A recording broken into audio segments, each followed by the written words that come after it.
You're standing in the bustling heart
story.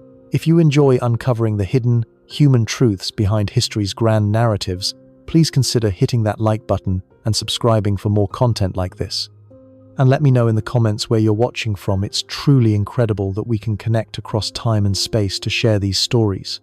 The story of Sporus is fundamentally the story of what happens when a man can never be told no.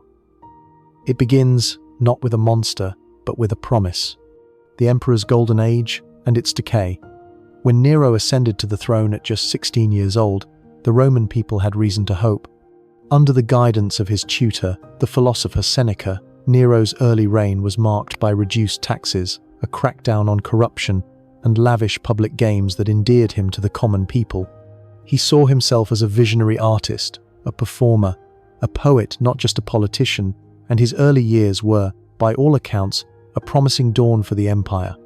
But absolute power is an insidious poison. For a man who never had to face a single contradiction, every whim became law. The isolation of the imperial palace, the constant paranoia of a court filled with rivals, and the overwhelming weight of being the single most powerful person on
judgment.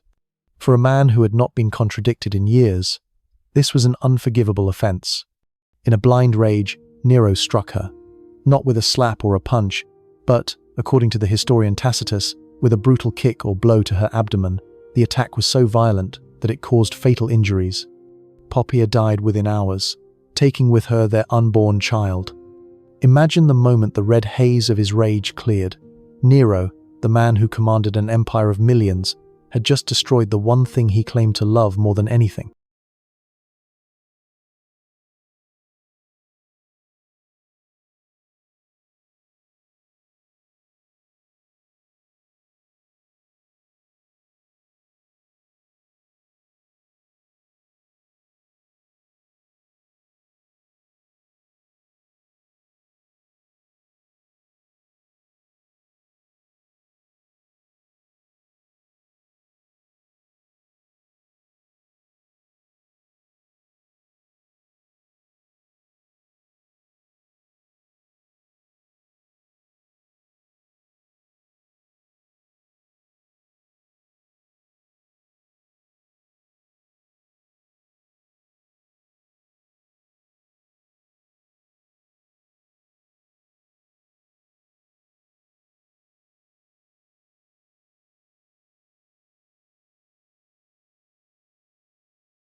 ancient times, and it was done not for health, but for artifice. Sporus was unmade. His original identity was methodically stripped away, day by day, piece by piece. Once he had recovered from the brutal surgery, Nero gave him a new name, Sabina, after the dead empress. He was moved to special quarters, where a team of imperial staff worked tirelessly to complete his transformation. Imperial seamstresses created a new wardrobe, designing gowns to fit and flatter his modified physique.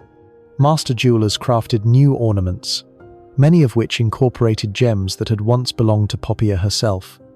Each piece of jewelry was a shackle, a physical reminder of the person he was being forced to replace. Makeup artists and hairdressers taught him how to soften his features with cosmetics, how to style his hair in elaborate feminine coiffures, and how to carry himself as a Roman noblewoman. Tutors were assigned to him to correct his posture, modify his gait, and even alter his speech patterns, forcing him to speak in a higher, more delicate tone. This wasn't just about changing his appearance.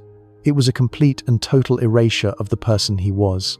Every time Sporus looked in a mirror, he saw a stranger's reflection. Every lesson in feminine behavior was a dagger to his own identity. For Nero, it was a creative project, a grand performance to reconstruct his lost love.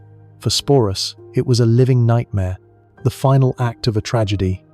The culmination of this horrific process was a full imperial wedding ceremony in the spring of 67 AD. Nero spared no expense.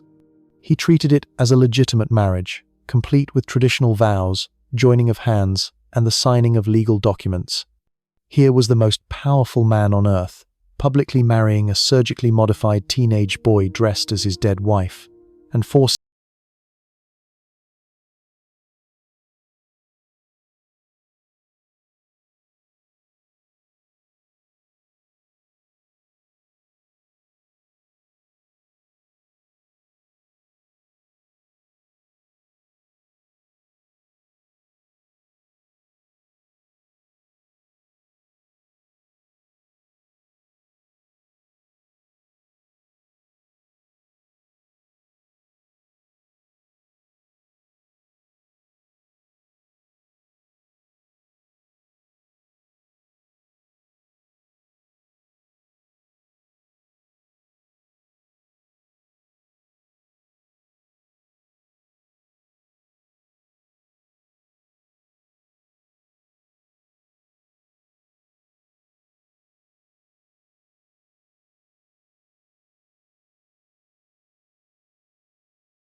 also mentions the affair, though with less lurid detail. He treats it as part of a larger pattern of Nero's moral decay, using it as an example of the emperor's shameful exhibitions and his total disregard for Roman tradition. Cassius Dio, writing much later, in the 3rd century AD, echoes the earlier accounts, reinforcing the narrative of Nero's depravity. These accounts, while providing us with the only glimpse into Sporus's life, are not without bias. They were all written by men who despised Nero and the era of tyranny he represented. The story of Sporus was a perfect weapon for them, a powerful and visceral symbol of Nero's crimes against nature, tradition, and even the very concept of humanity. It's important to remember that while the facts of the story are well attested, the interpretation, the outrage, and moral condemnation is filtered through the lens of Roman aristocratic values. The theatre of Nero's life. The Sporus episode was, in many ways, the ultimate expression of Nero's twisted worldview. For him, life was a performance, and he was the star. He saw himself as a great artist, a poet, a musician, and a charioteer, but unlike other performers, he could control every aspect of his stage. He didn't just act in plays, he forced senators and aristocrats to watch and applaud his mediocre performances. He didn't just write poetry, he had it inscribed in gold and displayed in public. The creation of Sporus was the climax of this artistic megalomania. It was a play, a ritual, and a piece of living art all in one.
Politics and touched on something far more primal and disturbing. But in the shadow of this imperial horror show, Sporus's final act stands out as a singular moment of self-reclamation. Throughout his life, he was an object, a prop, a doll, a symbol. He was defined entirely by his resemblance to someone else, and his existence was a grotesque reflection of another person's grief and power. His suicide was not a moment of weakness, but a final, powerful refusal to be used, degraded, and defined by others. In his death, he finally shed the silks, the jewels, and the name Sabina, and for a brief, tragic moment, became Sporus once more. His story reminds us that history is not just a list of names and dates, but a collection of profoundly human experiences. Behind the grand statues and magnificent palaces of Rome, there were countless personal tragedies, and few are as haunting as the boy who was forced to become an empress and whose only real choice was to choose death over further humiliation. What does the story of Sporus tell us about the power of memory and the way we use history to shape our understanding of heroes and villains? While the story of Sporus is a grim lesson in imperial power, it also holds a mirror up to Roman society itself, revealing the deeply ingrained fears and values that made Nero's actions so uniquely shocking. To truly understand the full weight of this tragedy, we have to look beyond the individual emperor and consider the cultural context that made a story like this so infamous. Let's delve into what this event tells us about Roman society and its enduring legacy, Roman masculinity and the assault on identity.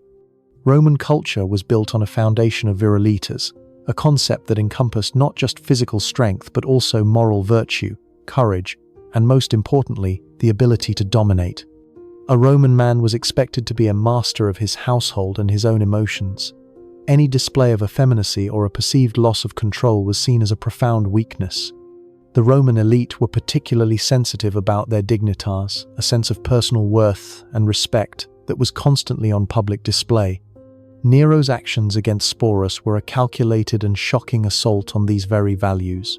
By forcing a young male to undergo surgery, wear women's clothing, and adopt feminine mannerisms, Nero wasn't just indulging a personal fantasy.